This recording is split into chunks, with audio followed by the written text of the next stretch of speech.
Assalamualaikum warahmatullahi wabarakatuh. Perkenalkan, nama saya Ziad Mata Setiawan. Saya mahasiswa dari program studi pendidikan guru sekolah dasar di Universitas Mataram. Dan pada video kali ini, saya akan coba membahas atau mengupas sebuah artikel atau jurnal. Dan ini juga sekaligus untuk memenuhi tugas perkuliahan saya di mata kuliah Ilmu Alamiah Dasar. Sebelumnya saya mohon maaf kalau saat berlangsungnya video nanti saya agak menghadap ke samping karena di sini saya menggunakan kamera HP melalui aplikasi AVCam. Karena berhubung kamera laptop saya agak kurang mendukung, jadi kamera HP-nya saya taruh di sini dan laptopnya ada di sini. Jadi mohon maaf kalau sepanjang video nanti saya agak menghadap ke sini. Nah, dan di sini saya akan mencoba share terlebih dahulu PPT yang telah saya buat terkait artikel yang akan dibahas pada video kali ini. Nah, jadi di sini bisa teman-teman lihat.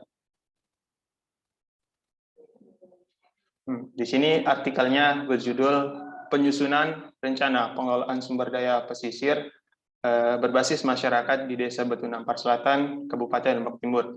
Artikel ini ditulis oleh Syarif Husni, Lalu Soekardi, Muhammad Yusuf, Muhammad Nursan, dan Aeko Pria Utama. Dan artikel ini termuat di Jurnal Pengabdian Perikanan Indonesia tahun 2021.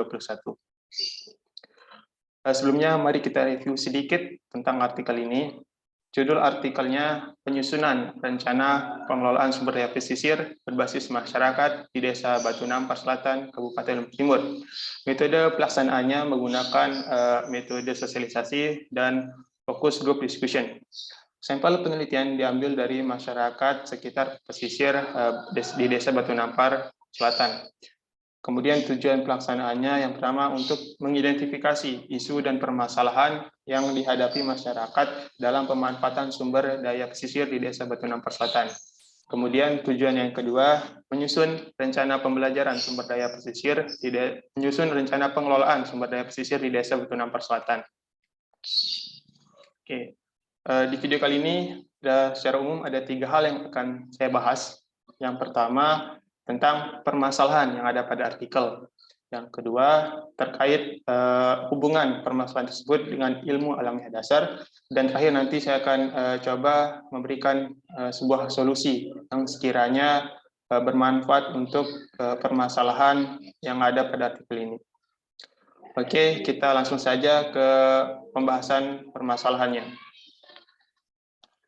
Fakta menunjukkan bahwa sekitar 60% rakyat Indonesia menggantungkan hidupnya di wilayah pesisir. Untuk itu, apabila kelestarian dan keberlanjutan daerah pesisir ini dan jasa lingkungannya ingin tetap dipertahankan, maka tentu diperlukan sebuah komitmen dari semua pihak atau stakeholders untuk menjaga dan mengelola kualitas dan daya dukung lingkungan. Pesatnya pertumbuhan penduduk tentu juga akan berdampak negatif, terutama terhadap ancaman keberadaan sumber daya pesisir.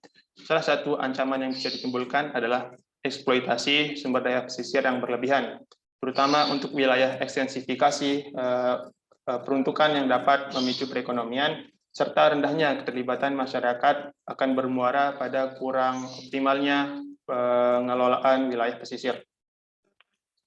Undang-Undang Nomor 22 Tahun 1999 memberi kewenangan daerah mengelola pesisir dan lautnya sejauh 12 mil untuk provinsi dan 4 mil untuk kabupaten. Tentu itu akan memberikan peluang yang besar bagi pendekatan pengelolaan pesisir berbasis masyarakat ini.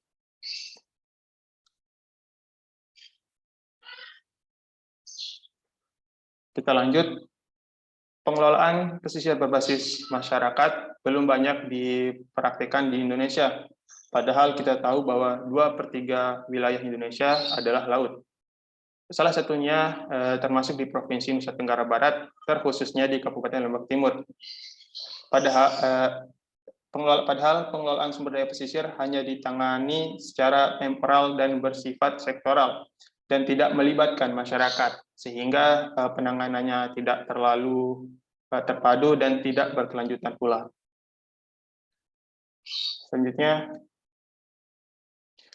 salah satu desa yang ada di Kabupaten Timur, yaitu Desa Batu Nampak Selatan, terletak di Kecamatan Jeruwaru.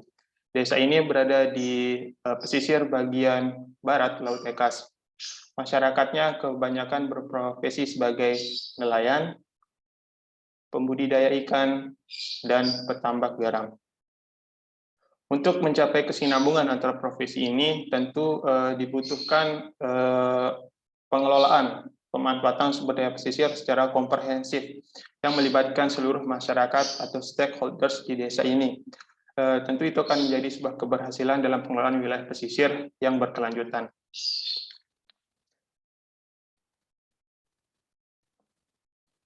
Keterlibatan masyarakat yang sangat rendah dalam pemanfaatan sumber daya pesisir. Seringkali aktivitas pengelolaan sumber daya pesisir didominasi oleh stakeholders lain, sehingga masyarakat seringkali hanya sebagai penonton dan menjadi objek semata saja. Nah, jadi seperti itu tadi permasalahan yang saya tampilkan terkait artikel tersebut. Nah, pada bagian ini kita akan coba mengaitkan permasalahan tersebut dengan ilmu alamiah dasar. Nah, sebelumnya saya ingin memperjelas sedikit tentang ilmu alamiah dasar. Jadi, ilmu alamiah dasar merupakan bisa dibilang subsistem dari ilmu pengetahuan alam atau IPA.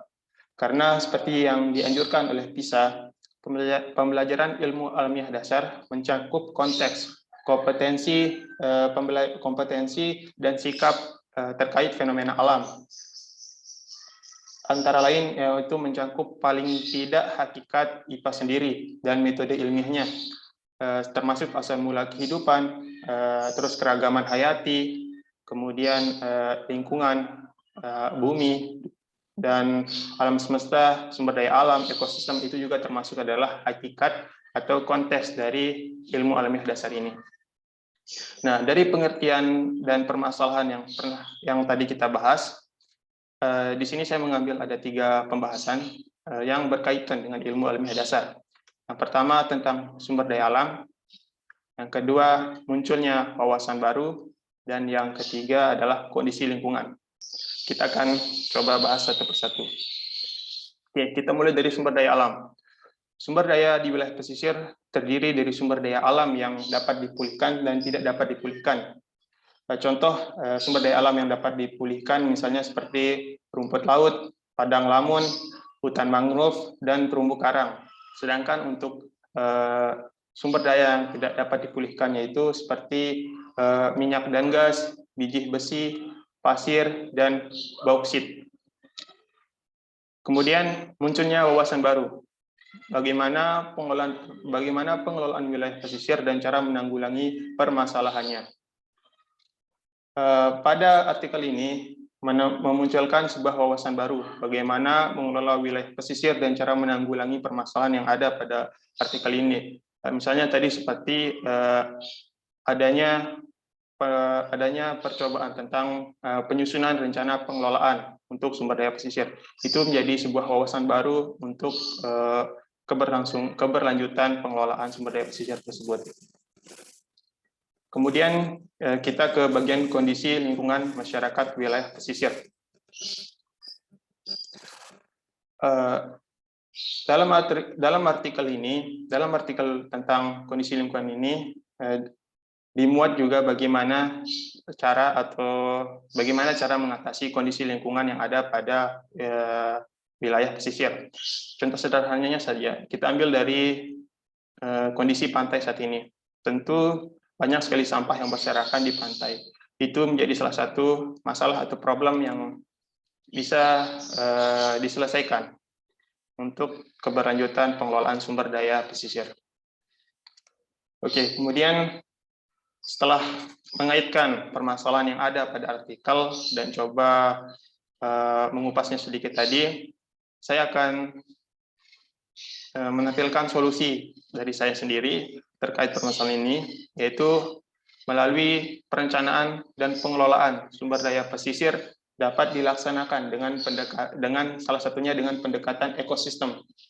Nah, yang saya maksud di sini ekosistem yang saya maksud di sini adalah yaitu interaksi dinamis antara komponen biotik dan abiotik dalam suatu lingkungan yang bisa menghasilkan suatu energi dan balur hara.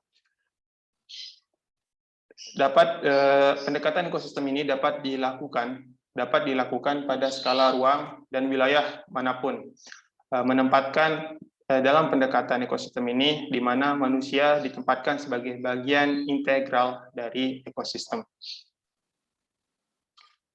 Nah, jadi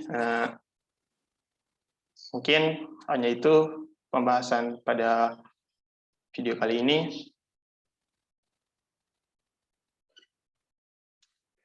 Nah, jadi kurang lebihnya mohon maaf. Apabila ada kesalahan dalam penyebutan nama atau pembahasan dalam artikel, mohon dimaklumi. Kurang lebihnya mohon maaf. Assalamualaikum warahmatullahi wabarakatuh. Terima kasih atas perhatiannya.